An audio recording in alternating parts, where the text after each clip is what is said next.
Bonjour à toutes et à tous, bienvenue sur Grand Littoral TV. En ce jeudi 2 mai, ravi d'être en votre compagnie.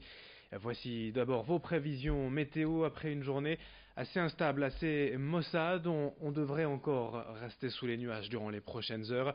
Je vous rappelle aujourd'hui les températures dans la région sur le littoral. 14 degrés à Calais, 13 à Dunkerque, à Boulogne ainsi qu'à Saint-Omer.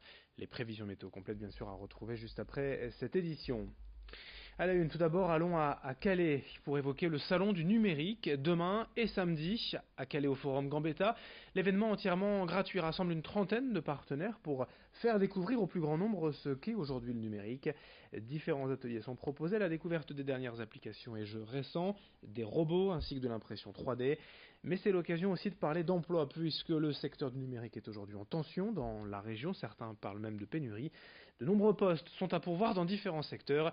Des formations existent ici également et les opportunités de carrière sont réelles. Explication au micro de Corentin Escaillé.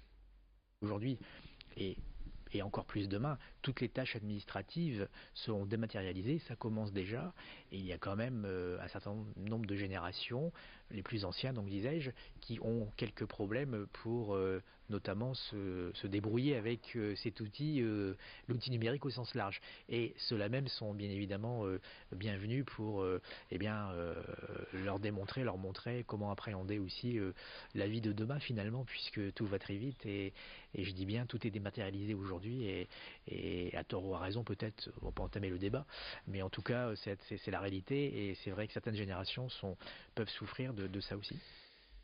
Dans l'actualité régionale également, face aux difficultés économiques et la mutation de certains emplois, la ville de Grande-Synthe veut innover en proposant un revenu de transition écologique.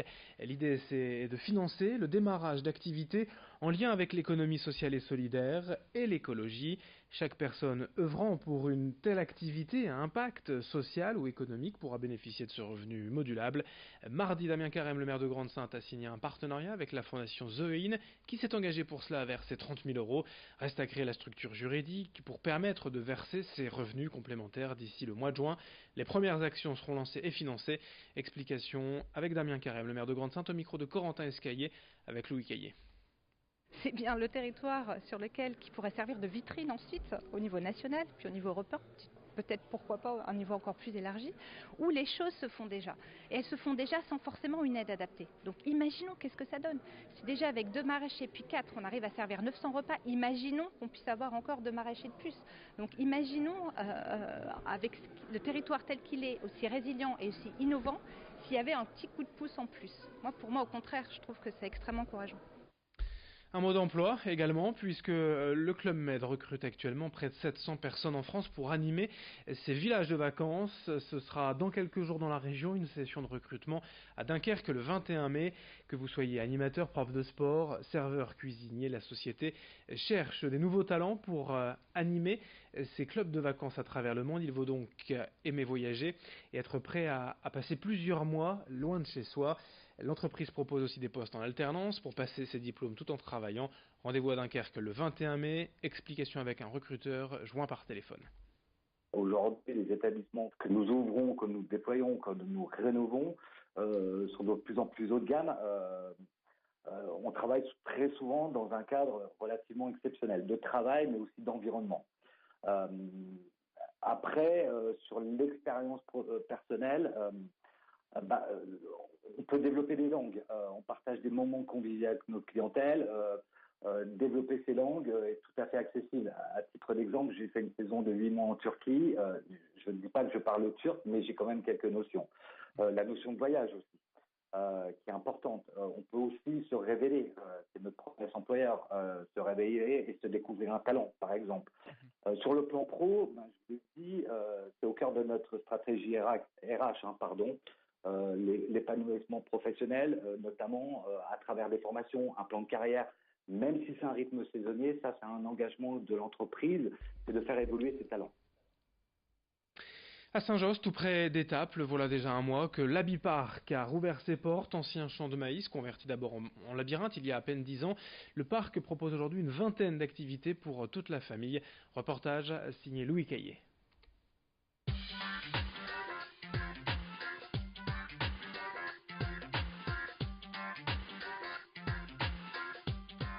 C'est un parc de loisirs qui se veut résolument familial et à taille humaine. Ici, pas d'attraction à proprement parler, mais une quinzaine d'espaces de jeux qui permettent d'accueillir des enfants dès 1 an. Un parcours motricité, des jeux gonflables, une cage trampoline, un baby-foot humain ou encore une tyrolienne. Et sans oublier les incontournables, comme l'explique Nathalie Flao, la créatrice du parc. L'incontournable, c'est le karting à pédales, effectivement, où les enfants peuvent passer des heures. Donc les parents nous demandent des fois même de les stopper parce qu'ils n'en peuvent plus de les regarder tourner. Ensuite, c'est le waterball également, donc, qui existe depuis 4 ans, qui ravit toujours les enfants. Et puis après, nos labyrinthes, bien sûr, labyrinthe en palissade de bois et l'été, labyrinthe végétal. Dès l'ouverture en 2006, Nathalie a voulu favoriser les liens intergénérationnels. Ici, il n'est pas rare de voir parents et enfants s'amuser côte à côte. On veut que les parents, les enfants jouent ensemble. Donc c'est-à-dire que voilà, on a des cartes sur lesquelles les parents peuvent prendre leurs enfants pour rouler avec eux. Les labyrinthes, c'est un jeu complètement familial, c'est-à-dire qu'un tout petit ne peut pas le faire tout seul. Il doit être aidé par ses parents ou ses grands-parents. Le toboggan, on peut faire des courses en famille. Enfin voilà, on essaye de garder toujours l'esprit de se dire, ils viennent dans notre parc pour jouer tous ensemble. Et même si c'est un parc qui s'adresse avant tout aux enfants et adolescents, certains adultes semblent n'avoir jamais oublié les plaisirs du jeu et de la découverte. L'année dernière, on a eu un papy et une mamie de 85 ans qui ont sauté de la cage en haut. On était un peu, on s'est dit oh là là, est-ce qu'il faut qu'on prévoie les pompiers avant ou quoi? Et non, ils étaient super sportifs et quand ils nous ont dit leur âge après, on était subjugués et ils ont fait le jump sans souci.